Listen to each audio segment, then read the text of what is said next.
Ils arrivent tout droit de l'Antiquité chinoise, où leurs évolutions et leurs formes étaient autant d'évocations mythiques et religieuses. La cour impériale de Pékin a disparu, mais les cerfs-volants planent toujours, de l'Extrême-Orient au rivage de l'Angleterre, en fait, partout où un peu de brise et d'habileté manuelle se conjuguent pour faire décoller quelques morceaux d'étoffe et de bois. Nous les avons rencontrés sur les plages de Dieppe.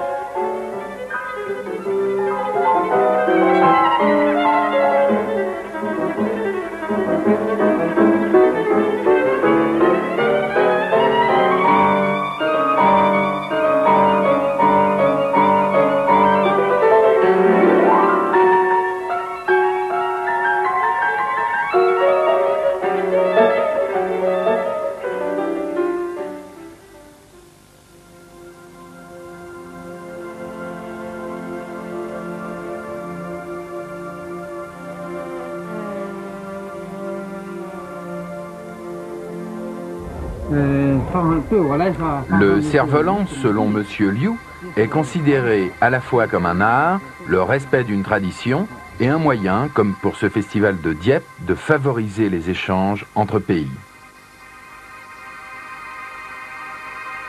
L'art des cerfs-volants remonte à la période des printemps et des automnes, ce qui correspond à 2500 ans.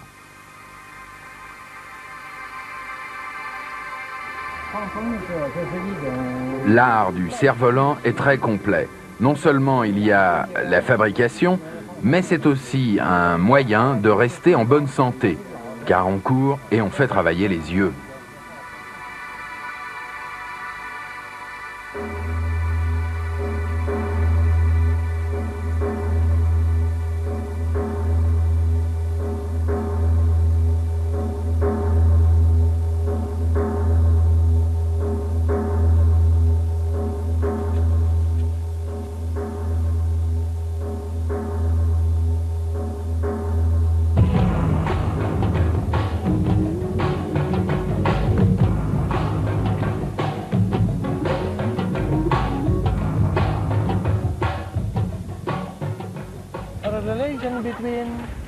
À Bali, il y a une relation entre le cerf-volant et notre religion.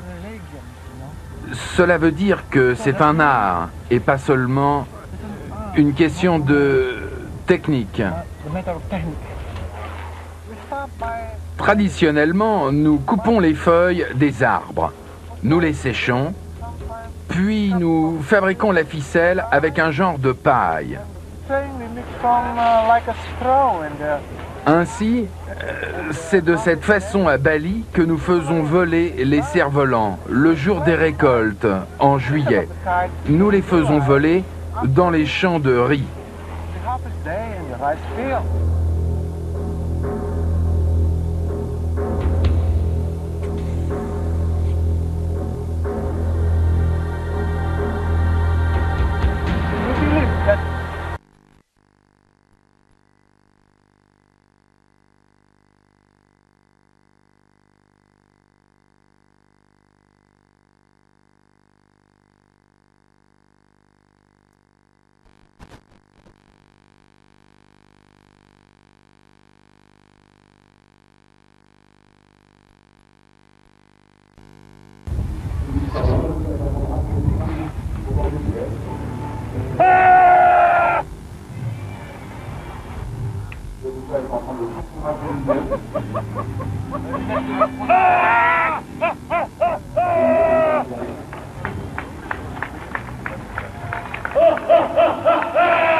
Le Vambulo de nos jours est le cerf-volant le plus populaire de Malaisie. Les cerfs-volants de Malaisie utilisent une technique qui leur est propre et que l'on ne trouve nulle part au monde. La manière de les fabriquer est réellement unique. Ils ne sont pas peints comme partout ailleurs dans le monde. On découpe des papiers de couleurs différentes qu'on applique et colle les uns sur les autres, couche après couche. Ainsi, les couleurs s'harmonisent.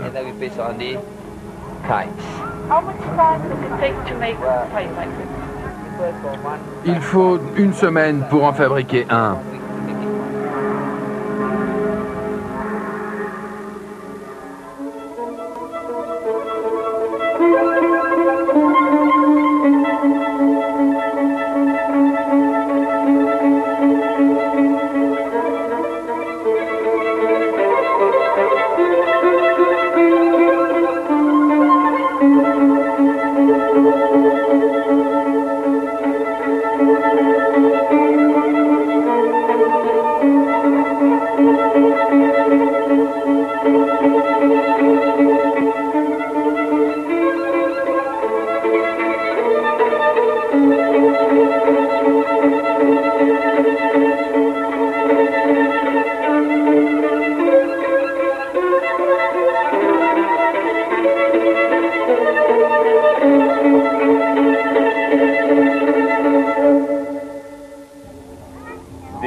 La compétition par équipe chorégraphique de vol existe seulement depuis 1985. Les participants à titre individuel font des compétitions depuis 1982. C'est un sport extrêmement populaire aux États-Unis et cela le devient au Japon. La communauté européenne commence à s'impliquer avec le Festival des Étoiles. Nous commençons à voir ce sport se développer en Australie et en Nouvelle-Zélande. Notre objectif est de créer une réponse émotionnelle chez les spectateurs à laquelle ils ne s'attendaient pas. Cela a commencé comme une grande passion pour moi. Je n'en avais jamais assez. J'ai toujours aimé voyager et en plus cela me permet de le faire.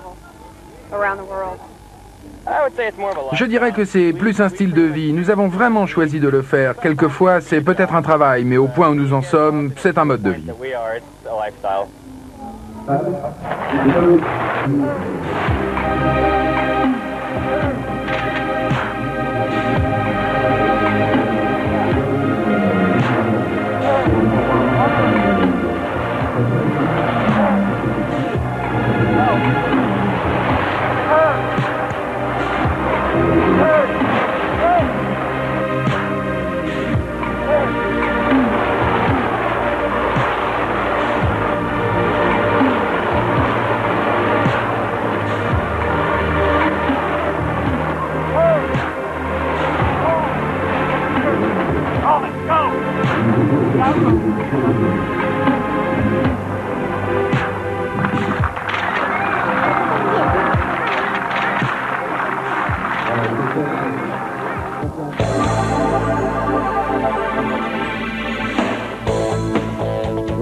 J'utilise les cerfs-volants comme une toile, comme une forme d'art, une forme de sculpture. Je décore temporairement le ciel avec mes cerfs-volants et je les fais redescendre. Cela crée beaucoup de plaisir pour les gens. Je pense que beaucoup de cervelistes sont des artistes frustrés parce qu'ils ne sont pas reconnus à part entière comme des artistes. Ceci est un moyen de décorer le ciel comme une toile. Les gens apprécient ça. Les cerfs-volants sont à la base un moyen de communication. Mon plus beau souvenir est probablement les 4 mois et demi que j'ai passé à construire ce cerf-volant pour le 200e anniversaire de l'Australie. Je suis allé dans 16 différentes écoles et j'avais plus de 600 enfants impliqués pour m'aider à la décoration du cerf-volant.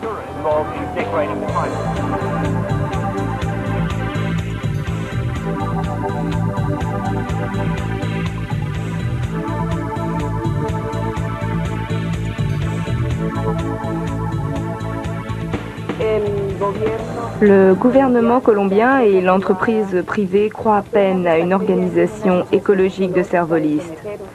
Je pense que peu à peu, nous pouvons faire un vaste travail. C'est ce que nous cherchons à faire. Jusqu'à présent, l'aide que nous fournit notre pays est très faible, mais nous continuons à être convaincus que nous pouvons faire quelque chose pour les gens et notre environnement, pour transmettre la paix par le moyen des cerfs-volants. Et un jour, nous aurons de l'argent pour faire un travail plus important.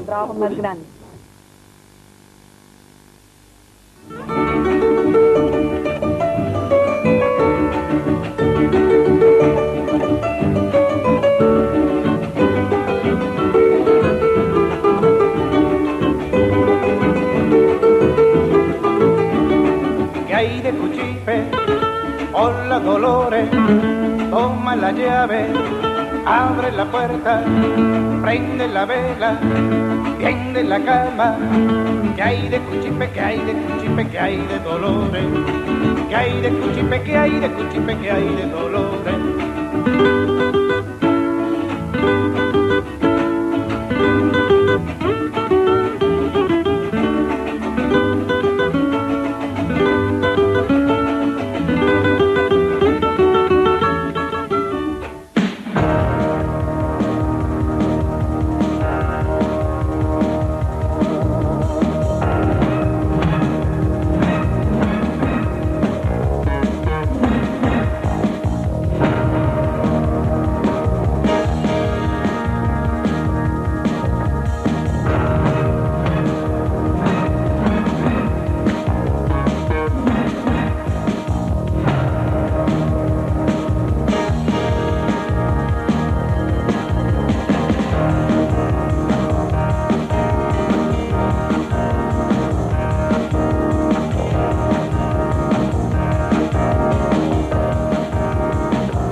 Il existe une petite histoire derrière cette image. Voici Io, elle a un nuage sous son bras et voici Zeus ou Jupiter. Elle est au lit avec lui et son mari rentre dans la chambre.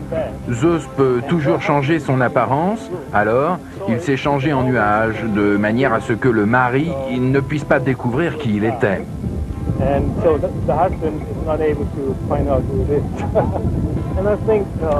Je pense qu'un nuage est un très bon symbole de la liberté, le fait de disparaître au milieu de nulle part. Les cerfs-volants sont faits pour voler dans le ciel, les nuages volent aussi dans le ciel. Alors, j'ai adapté cette légende à mon travail. C'est une image de Canaletto qui date du XVIe siècle, c'est très vieux.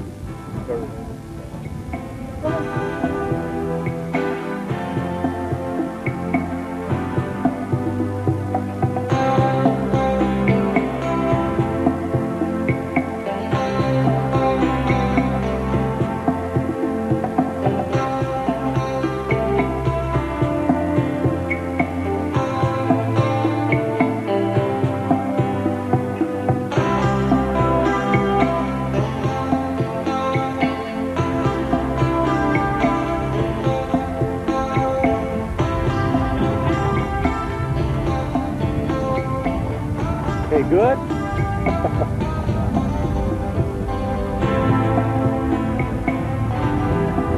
Great.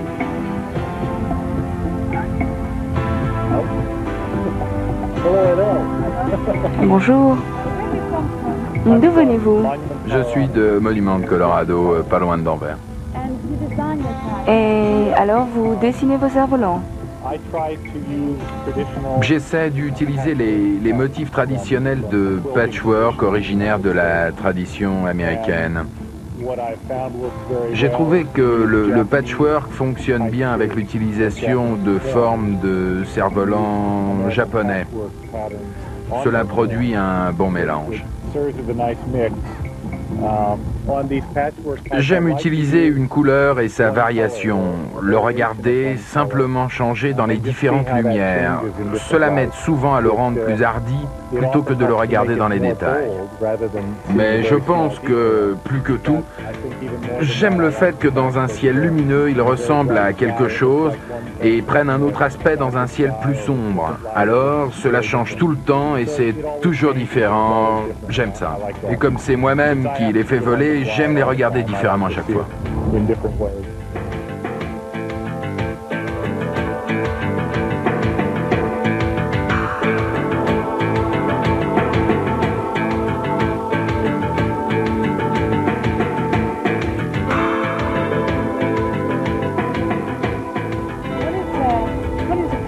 Qu'est-ce qu'un cerf-volant?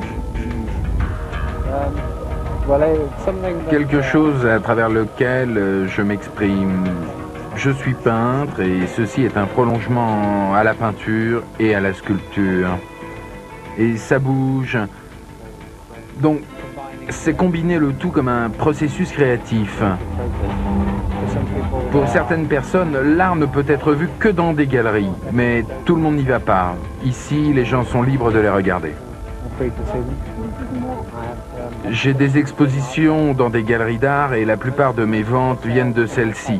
Mes cerfs-volants sont achetés comme de l'art. Par contre, les gens qui les achètent bien souvent ne les font pas voler et les utilisent pour la décoration.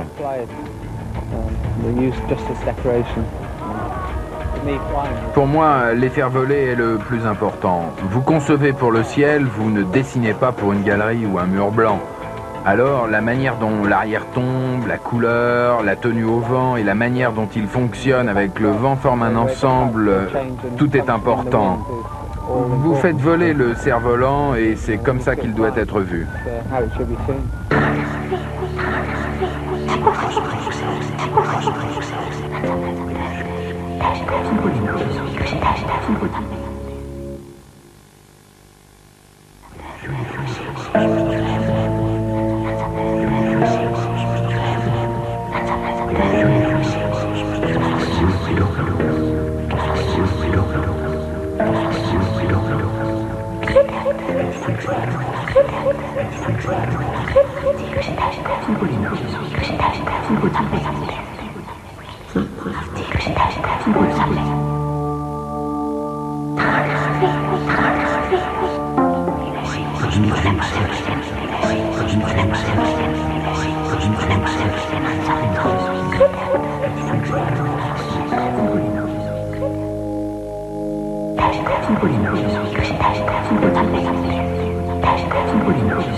Pour moi, au début, c'était une passion et ça l'est toujours.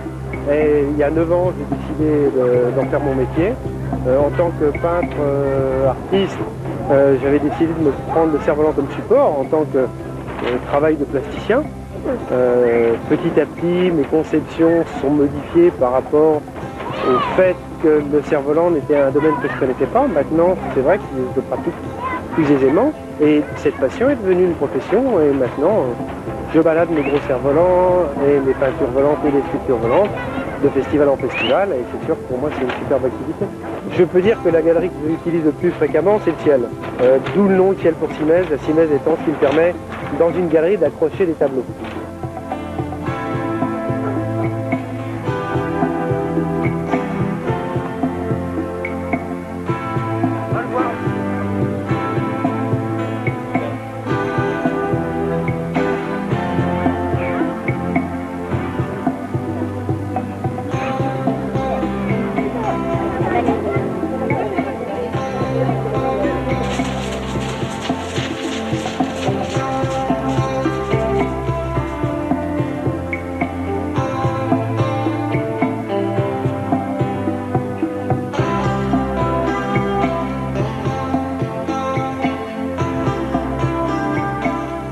Cette passion est extrêmement vivante de par le monde. Il suffit de regarder le ciel pour être touché par la vivacité des cerfs-volants, la grâce de leurs mouvements et la beauté du spectacle. Comme si celui qui leur donne forme avait le pouvoir de fabriquer une créature qui prendrait vie sous la caresse du vent.